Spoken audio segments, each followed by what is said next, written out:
Citoyennes, citoyens, chers amis, chers camarades, bonjour à toutes et tous. Après quelques semaines d'interruption du fait de la longue séquence électoraliste qui a rendu son verdict, peut-être pas définitif d'ailleurs, dimanche soir, eh bien nous reprenons cette 33e et désormais revue de presse du pôle de Renaissance communiste en France, notamment pour évoquer bien entendu cette longue séquence de plus de 3 mois facilement qui vient de s'achever. Et qui vient de s'achever sur un constat que le PRCF ne cesse d'établir depuis des mois, si ce n'est des années. Il fallait d'ailleurs écouter pour cela les émissions de France 2, de je ne sais quoi dimanche soir, où un mot est revenu en boucle dans la bouche des commentateurs, des éditorialistes, des journalistes et même d'hommes politiques, et que le PRCF n'a cessé d'annoncer depuis des mois et des mois. C'est que le pays est désormais ingouvernable, ou du moins il est en train de le devenir très clairement. Alors, pourquoi? D'abord, premièrement, rappelons quand même que le chiffre le plus important, que d'ailleurs, curieusement, tous les partis ont préféré éviter pour la plupart d'entre eux, c'est l'abstention. Une abstention record, encore une fois, alors on n'a pas atteint le record du second tour de 2017, mais avec 54% au second tour. Mais quelle est la légitimité de tous ces gens qui ont été élus députés? Elle est extrêmement faible. Elle est extrêmement faible et d'ailleurs, elle traduit plus que jamais la sécession, le divorce énorme qui existe, en particulier entre les travailleurs, de la classe ouvrière spécifiquement, entre les jeunes travailleurs ou en formation, entre tous ceux qui en ont ras-le-bol en fait, ras-le-bol de plus de 4 décennies de dictature de la part de la Troïka, de la Commission européenne, et puis du serpent monétaire européen transformé en Banque centrale européenne, et tout simplement ceux qui essayent de survivre comme ils peuvent, parce qu'on va voir qu'il y a des luttes qui se poursuivent entre-temps. C'est donc déjà un premier immense échec pour les partis établis qui ne sont plus capables de mobiliser, en particulier les classes populaires. Et puis, évidemment, nous voyons bien la situation à l'heure actuelle d'un point de vue purement comptable et électoral.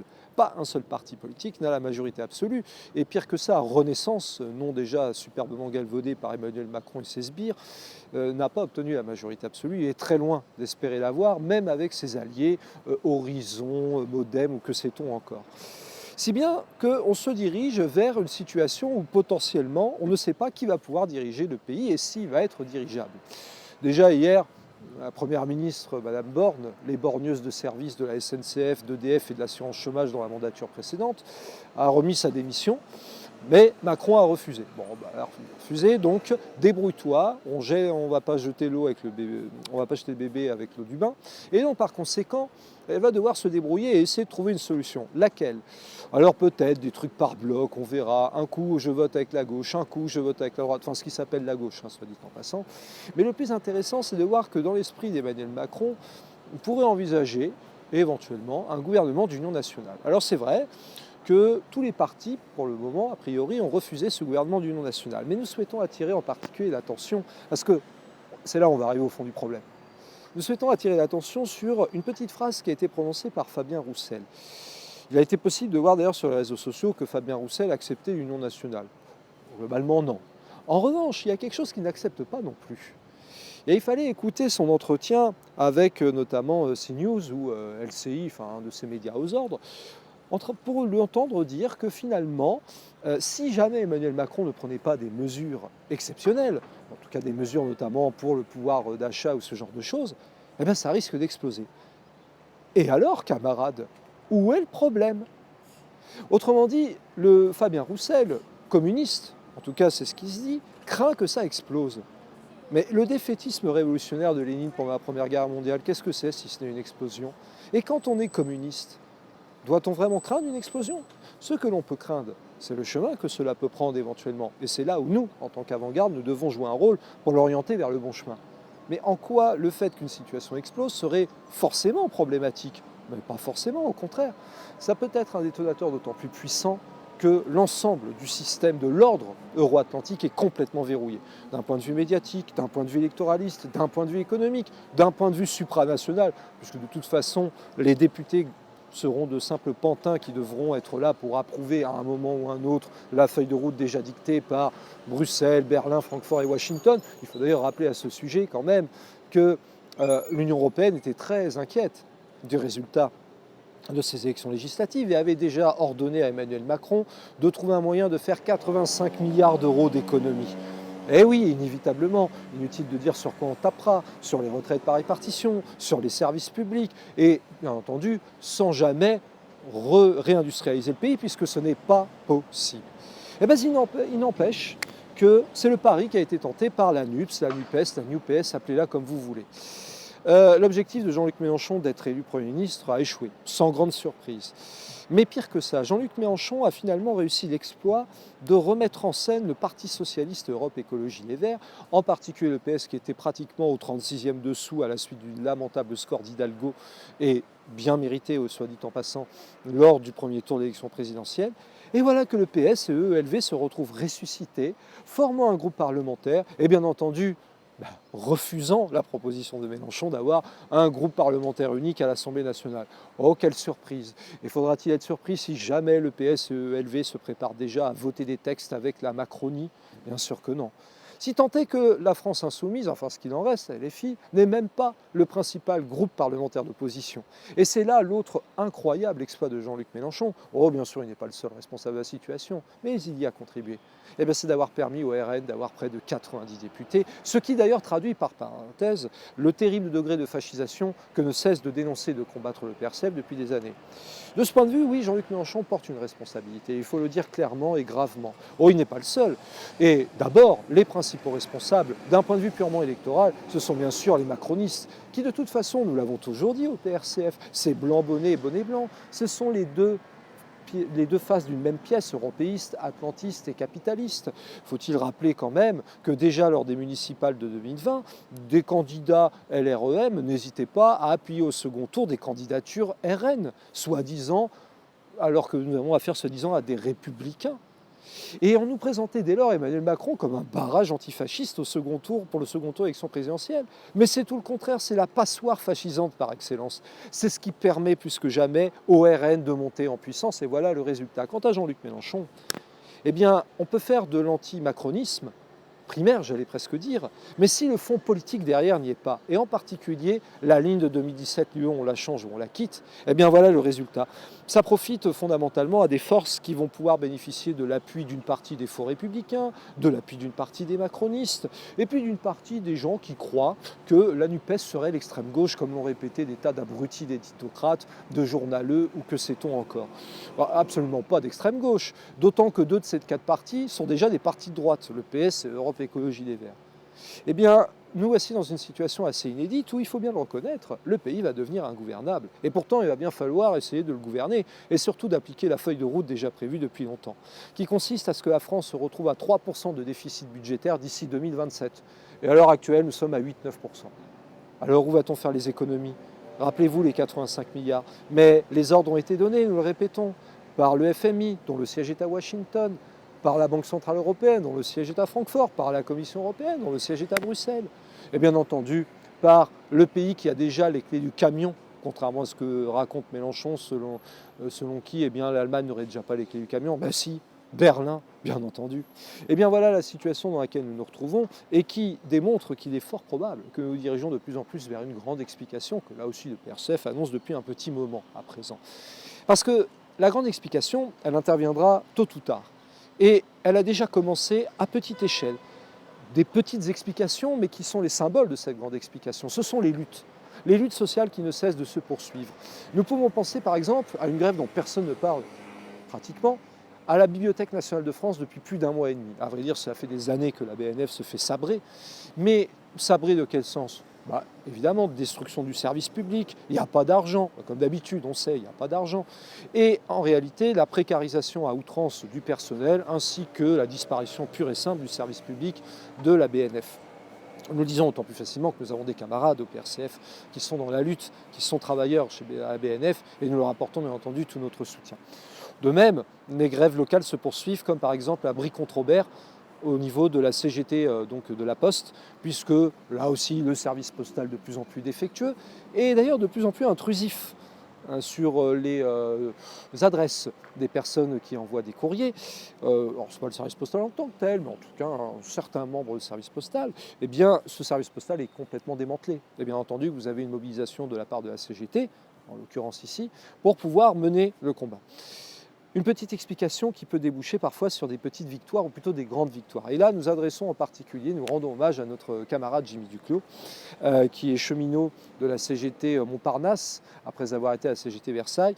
Si vous vous souvenez, la dernière revue de presse que nous avions faite, elle était en direct de Montparnasse. Eh bien, notre camarade, notre ami Jimmy était menacé de licenciement. Il n'a pas été licencié, il n'a même pas eu de sanctions de mutation disciplinaire. Et bon, il a une mise à pied de 10 jours pour les faits qui lui étaient reprochés, mais c'est une victoire. Une victoire qui est due à la mobilisation avant tout de ses camarades cheminots, de la CGT cheminots de Versailles, on peut penser avec notamment le secrétaire Mathieu Bolreda, mais aussi, et comme nous l'a écrit très chaleureusement Jimmy, grâce à la mobilisation des JRCF et du PRCF, qui étaient aux côtés, d'ailleurs pratiquement les seuls politiques, aux côtés des travailleurs en lutte. Parce que c'est ça d'ailleurs le fond du problème, c'est qu'à un moment donné, la grande explication n'est qu'une agrégation de petites explications ou de moyennes explications, comme vous voulez, mais qui vont se multiplier. Se multiplier entre qui?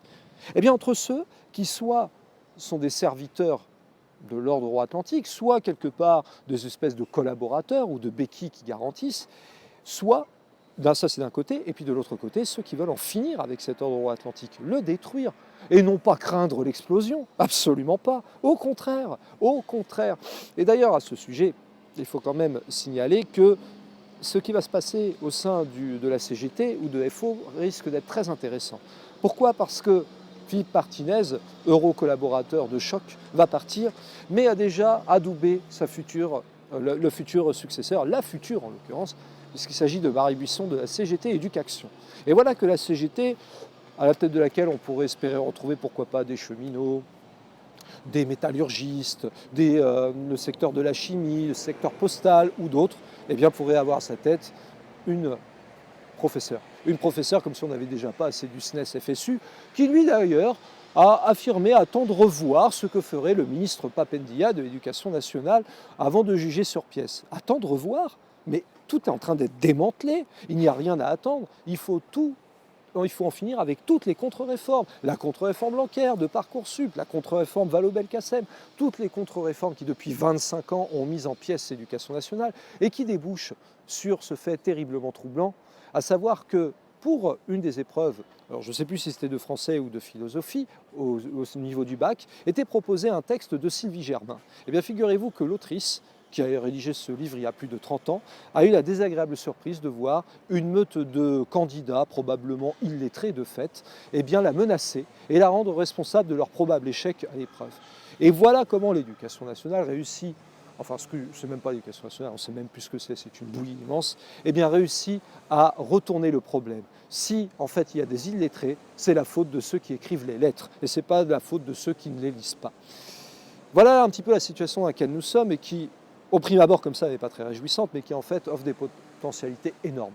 Et des potentialités énormes, mais à condition de véritablement prendre les problèmes à bras le corps et de dire ce qui doit être dit. C'est-à-dire que tant que nous n'attaquerons pas l'Union européenne, l'UE du capital, tant que nous continuerons de rester soumis tant qu'on y est à l'OTAN. Et oui, parce qu'il paraît que ce n'est plus à l'ordre du jour de sortir de l'OTAN, et mieux, qu'il faudrait envoyer des armes à l'Ukraine, et même encore mieux, qu'il faudrait accepter les candidatures de la Moldavie et de l'Ukraine pour intégrer l'Union européenne. Ah oui, eh bien nous allons hâte de voir si ce projet aboutit. Quel choix feront les membres de la NUPES, les députés de la NUPES en termes de ratification? Voteront-ils? S'abstiendront-ils? En tout cas, il y a de fortes chances qu'ils ne s'opposent pas. Or, on sait parfaitement qu'intégrer l'Ukraine et la Moldavie à l'Union européenne, c'est quasiment une déclaration de guerre à la Russie. Déclaration de guerre qui d'ailleurs, il faut le signaler, n'est plus trop un problème pour certains chefs d'état-major de l'armée britannique qui parlent désormais ouvertement d'une troisième guerre mondiale, si besoin, contre la Russie. Voilà la situation dans laquelle nous sommes. Fascisation à outrance, menace de guerre mondiale, explosion sociale et probablement, probablement, ou en tout cas possibilité, d'une disparition pure et simple de la Ve République, qui d'ailleurs n'est rien de républicain ou plus grand-chose de républicain. On pourra dire que cet état des lieux est catastrophique, mais en fait, nous le répétons, les potentialités sont énormes. D'abord parce que la grande majorité des travailleurs a parfaitement compris que cet ordre-là est pourri, corrompu jusqu'à la moelle et terminé. Et ensuite, parce que, de toute façon, les tenants de l'ordre euro-atlantique, en fait, ne sont qu'une petite minorité. Certes, ils contrôlent de nombreux leviers, et de leviers extrêmement puissants. Mais une première faille importante vient d'apparaître, celle que le PRCF ne cesse d'annoncer depuis longtemps, à savoir que le pays est ingouvernable. Et la deuxième faille pourrait très vite arriver, celle de la grande explication. Parce qu'entre le démantèlement de l'éducation nationale, entre la fin programmée des retraites par répartition, entre la volonté d'en finir avec l'assurance chômage, sans compter toutes les attaques contre les services publics, les quelques libertés démocratiques qui restent encore dans notre pays, et la volonté définitive de fondre la France dans l'ordre euro-atlantique, tout en supprimant au passage sa langue progressivement, eh bien, la grande explication, elle est là et elle approche petit à petit. Et nous ne pouvons que vous inviter, nous, membres du pôle de Renaissance communiste en France, ainsi que les jeunes pour la Renaissance communiste en France, eh bien, à nous rejoindre pour amplifier, comme cela se fait d'ailleurs de plus en plus, nous voyons de plus en plus de jeunes camarades, des jeunes travailleurs qui rejoignent le PRCF, eh bien, nous ne pouvons que vous inciter à venir et à rejoindre le combat, en n'oubliant jamais qu'il n'y a que deux côtés au niveau d'une barricade. Nous, notre côté, il a été clairement choisi, c'est celui du Frexit progressiste, de la rupture, de la sortie de l'UE, de l'euro, de l'OTAN et du capitalisme et du combat contre tous ceux qui chercheront à garder cet ordre. Il n'est plus question de le préserver, de le réformer, etc. Il est question, comme nous le disons depuis des années, de le détruire pour enfin ouvrir la perspective vers le socialisme et vers les jours heureux dont nous avons tant besoin et pour lesquels se battaient les martyrs de Chateaubriand, la stèle devant laquelle nous réalisons encore aujourd'hui notre vidéo, eh bien nous rendons un hommage à ces gens-là et n'oubliez jamais, résistez, résistez, battez-vous, rejoignez-nous et résistez. Le combat continue, camarades.